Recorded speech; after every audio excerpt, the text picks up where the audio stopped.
Dans une maison bien tenue, on a soin d'entretenir les carreaux, des fenêtres, toujours propres, surtout dans la pièce qu'on occupe habituellement, et d'où le regard peut embrasser. Quelle belle vue.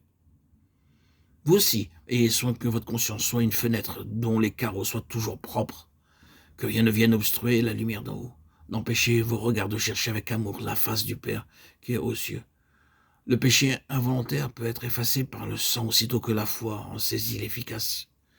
Que tout péché soit à l'instant confessé et par là même effacé. Marchez tout le jour à la lumière de sa face. Psaume 4,7. Tu as été fidèle en peu de choses, je te confierai beaucoup. Matthieu 25, 21. La fidélité à obéir à la conscience, cette lumière comparativement faible, est la seule voie qui amène à jouir de l'esprit qui est la lumière suprême. Si nous ne sommes pas fidèles à écouter le témoignage qui est au-dedans de nous, comment Dieu nous confierait-il le témoignage de l'esprit?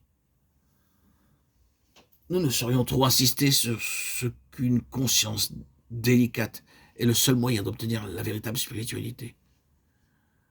Ce qu'il faut à l'Église, n'est-ce pas, qu'on lui prêche la fidélité à écouter la conscience aussi bien que la foi au sang de Christ.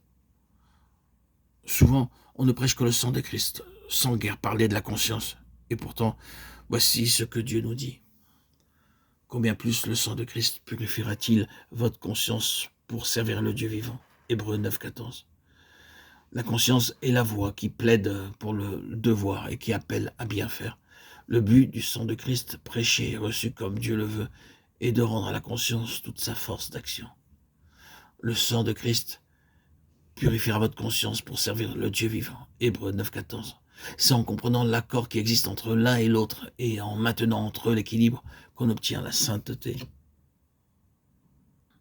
Ô Dieu Tout-Puissant, Dieu de miséricorde, Dieu de toute bonté, Dieu 3 fois saint, je te remercie de nous avoir donné une voix qui témoigne au-dedans de nous et nous fait savoir si nous te sommes agréables ou non. Je te remercie, mon Dieu et mon roi, de ce que tu as donné le sang de ton Fils pour purifier ma conscience lorsque son témoignage me condamnait, me plaçant sous la malédiction de ta loi. Je te remercie, mon Dieu et mon roi, de ce qu'à présent, même, ma conscience peut, grâce au sang de Christ, regarder à toi, avec assurance, avec un cœur purifié d'une mauvaise conscience. Oh, je te remercie, mon Dieu et mon roi, du témoignage qui vient d'en haut, me rappeler ce que Jésus a fait, ce qu'il fait encore pour moi et en moi. Je te remercie, mon Dieu et mon roi, de ce qu'il glorifie Christ en moi, de ce qu'il me donne sa présence et sa force et me transforme à son image.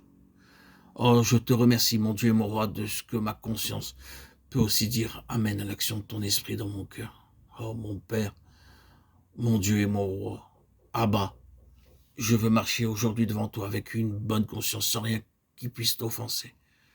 Je te demande que par la puissance du Saint-Esprit, le sang de Christ continue à m'affranchir de toute domination du péché, à m'attacher à ton service et à me fortifier incessamment. Oh mon Dieu, mon roi, que dans toute ma conduite, le témoignage de ma conscience se joigne à celui de ton esprit pour me donner la joie de savoir que je fais ce qui t'est agréable.